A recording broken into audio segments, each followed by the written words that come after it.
Hello and welcome back everybody to Triton Cup 61. My name is Bio. I'm joined here with Matt and we are streaming Losers Round 7, the penultimate match of Losers Bracket. And we're going to be seeing these two teams try to face off and see which one is going to be going up against Sweepy Tooth in Losers Finals. Yes, this is going to be really interesting for these two teams, starting off on Brinewater, then Inkblot, then Flounder. Let's look at this bracket. This has been an incredible losers run for a lot of these teams, and it looks like I believe both of our teams had lost by round three, I believe. And rydia is annoying actually lost to Sweepy Tooth earlier during round 3 of winners, so if they go up against Sweepy Tooth, they're gonna have a challenge themselves. Yeah, and honestly, that'd be very interesting to see that. That kind of revenge story that we see so much in double elimination tournaments. That would definitely be a blast to see. I think going into this, both teams have a lot to think of going into the set because whoever wins this is going to guarantee their top 3 spot. So let's see what these two teams have. Yeah, and we're going to be starting here on spot zones, of course. Don't forget that, Matt. Spot zones on Brinewater Springs. Alkopops going with a pretty traditional double shooter composition with that stamper to spice things up a little bit. But honestly, the interesting part is rydia is annoying with the vanilla 10 umbrella Gluga Dooley combo, which we don't see really either of those weapons much, but they do seem to be getting quite a bit of value as two go down on the side of Alkopops, and rydia is annoying. Do end up having their ballpoint go down though due to the Trizuga coming up from Alkopops, but it's still not enough, and rydia's annoying are getting their slayers behind Alkopops on their plat as the Gluga Dooley goes ham, gets 3 and secures a hold on Alkopops' plat. Great value coming out from them, and yeah, rydia's annoying is definitely forcing back Alkopops. Going into this, we've seen now Brinewater's been kind of a map where you can easily lock out and just stay on the opponent's plat the entire game here. That's exactly what we're thinking. We see rydia is annoying down into the 40s now, but with the tactical, that's going to do something, but 2 down on both sides, and this is going to be really risky for them to go in here. And there comes that Inkjet trying to take down that ballpoint, but the zone is still taking away, and that 10 umbrella trying to deal with them, but they do get the pop for They do get the control for Alkopops, but it looks like rydia is annoying. They're not completely locked out of their base, so they want to charge up the specials and get ready for another push there, and there comes that crab to do so. Yeah, that crab is going to be forcing back Alkopops quite a bit, but they don't have their 10 umbrella. rydia's annoying is going to have a little bit of a struggle to get in here, especially as their ballpoint goes down. Actually, no, both ballpoints go down. Neither team has a backline. But Alkopops is getting surrounded with this stamper trying to get a pick onto one of the members of rydia's annoying. They are going to be able to jump out, but the crab tank combined with the Gluga Doolies gets 2 members of Alkopops, and they are going to be able to flip the zone, keeping their lead safe and sound. And Alkopops are going to be trying to come back with this Zipcaster Tacticooler combo.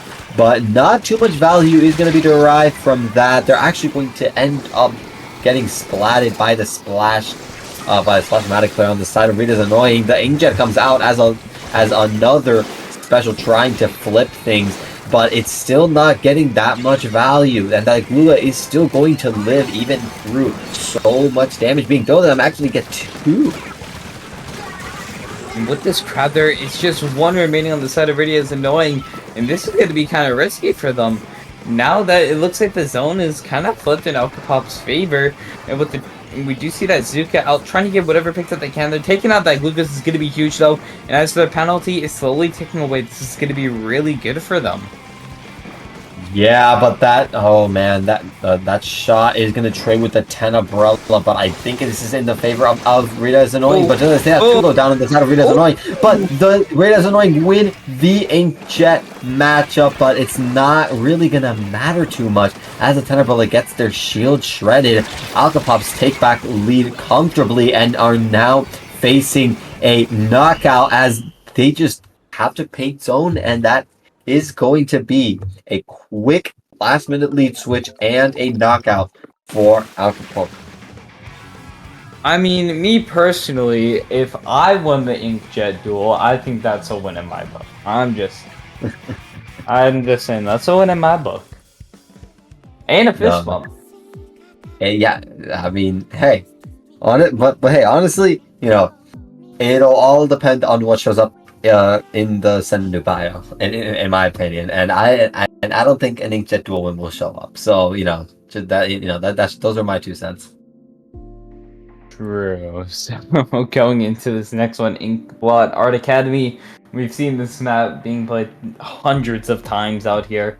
So going into this, these two teams know what this map is going to mean for them. They got to really play around that mid tower area and take control of each other's plats and make sure they have bats locked down. That's going to be really big for them going into this match. And I think Alkopops, if they can do what they do last time just a little bit earlier, they're definitely really going to have this game there. As long as they don't get locked out right away. Brinewater, you can get locked out pretty fast, but Inkblot takes a little bit more effort. So going into this, if they can lock out the other team, I think they'll be fine. Yeah, for sure. And and especially on this map, we did see Inkblot's flat zones be played in the last match between I'm sorry, I am getting old. Between Sweepy Tooth and Potager. And of course, we saw some nice back and forth action, but what we did see was Potager get a pretty nice lockout, kind of like what we saw Alkopops pull off on that Brinewater game.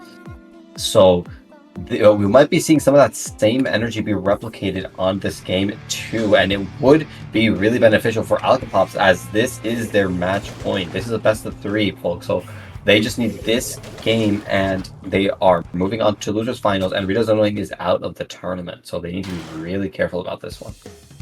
And going into this, we see those zaps, and we've seen the Lucas say on for rydia is annoying, so I think Lucas really interesting pick along with Tenebrella. So going into this, I really want to see some good kills here. And there goes that tri-strike, and right away rydia is annoying, takes that control and shoot down on the side of Alkopops, and they are first to back out with that tactical.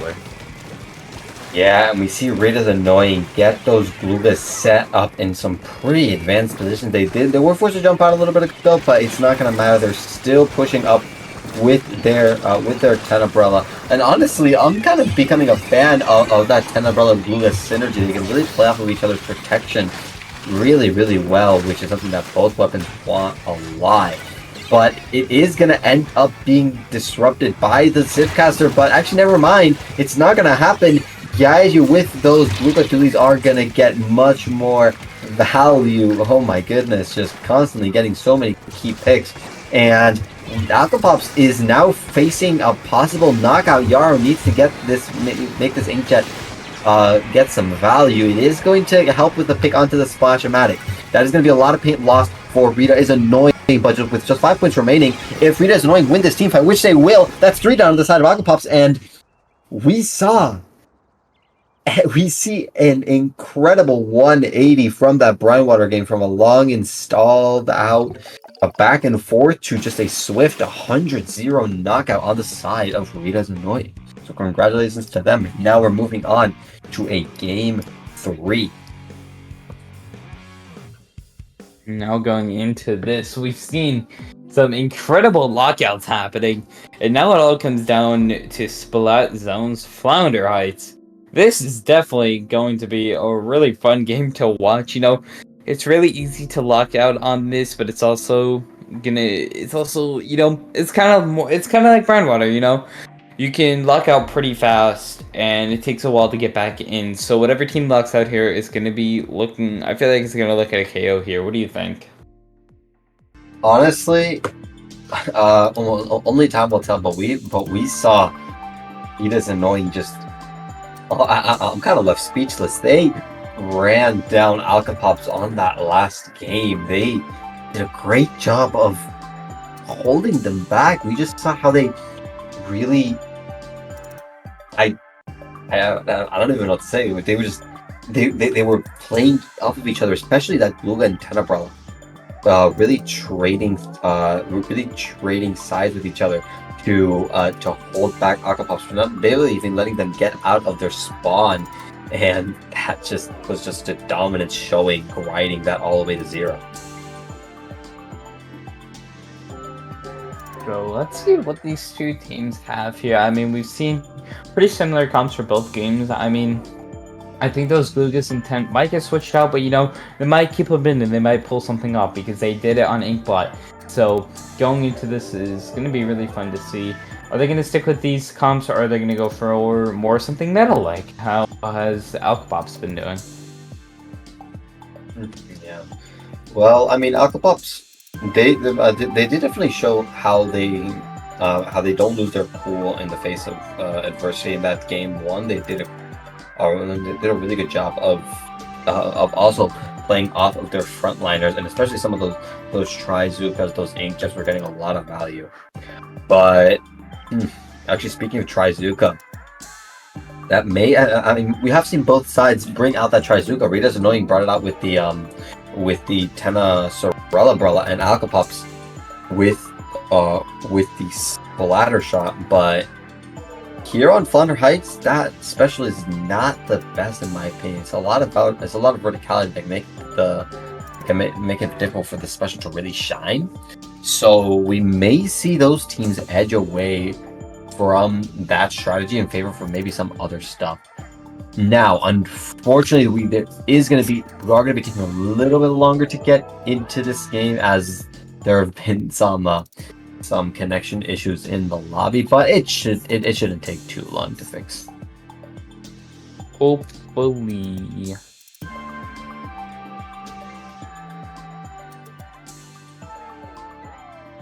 Oh yeah, and also, I mean, we were talking about this a little bit while we were on break, but this is definitely kind of a quote-unquote chiller Triton Cup. It's definitely a lot more calm and honestly kind of a lot smaller than normal. And I mean, of course, we all know the main culprit. We saw this on Wednesday with paddling pool. It's of course Sendu Q. That, I mean, you know, that's a hot topic of the town right now. So tell me, what have you been thinking about it, Matt? If you've played it at all. I mean, I've played a couple of sets, not really against some high-level teams, but I've seen a lot more people getting experience against top-level players. I haven't been able to play too much. I've played 2 sets in total, which both of them I 4-0'd. But I think it's finding the best times to play is what really matters, and I think it's going to be really good for experience, as Sendu's been doing a lot, and the website has had some major improvements, especially since Splatoon 2's version of Sendu Q. Oh yeah, for sure. I mean, I don't know if I don't know if too many people remember the Splatoon 2 Sendu Q, the first iteration of the Sendu Q beta. But this is definitely, in my opinion, a big step up, both in terms of how the system works and also the community that's playing it. So for competitive players, I mean, I don't compete anymore, but for a lot of competitive players, it can definitely be really useful for getting, like you said, experience, especially without having to rely on your team the entire time. Because sure, pickup scrims do exist and pickup for tournaments, but it's also just great to be able to jump in and go in cold, try to and yeah, just find people to group up with, do some sets with them, and get some good practice as you're doing it.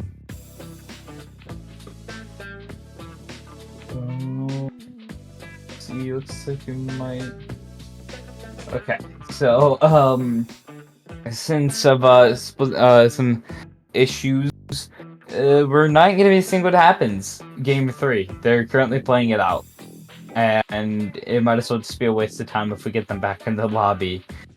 So they're currently playing this out. So this is the second time this has happened to me here on Dapple. But as we're waiting, Oh my goodness, Gotta the think of like quad coming out from the glue. Don't you see that, Matt? Don't you see you it? Oh gotta, my you gotta goodness. like, we need some Fantastic. icebreakers. We need some Some icebreakers. icebreakers. Hold on, All right. Let's see. Go on. icebreaker. Google them. Google them. Good Alright, icebreakers for commentary. 70 fun, not cheesy icebreaker games and activities your team will enjoy in 2023. Alright, here we go. Here we go. All right. And the first screenshot I see, it's from Gartic Phone. Of course it is. Oh my goodness. Let's see. I need to find like. Wait. Okay. 13 fail-safe icebreakers to use in a classroom.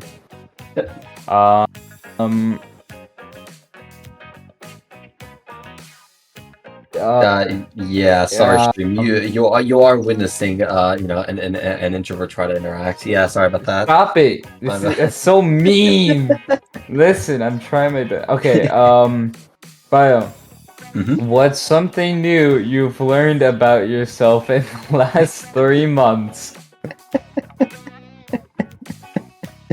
Last 3 months. Oh jeez, this is a terrible icebreaker. What I have done in the last 3 months is that Alkopops won game 3. Congratulations to them for taking the set 2-1 against rydia is annoying. Yeah. And that's something new I learned too. That's something new I learned. You kind of saw my idea. Yeah, well, first come, first serve, I guess. But yeah, that is going to be Alkopops moving on to losers finals here. We'll be taking a very short break to set up with Sweepy Tooth since both teams are ready. But yeah, we're now gearing up for the last 2 sets of this tournament. So stay tuned. You don't want to miss these. We'll be right back.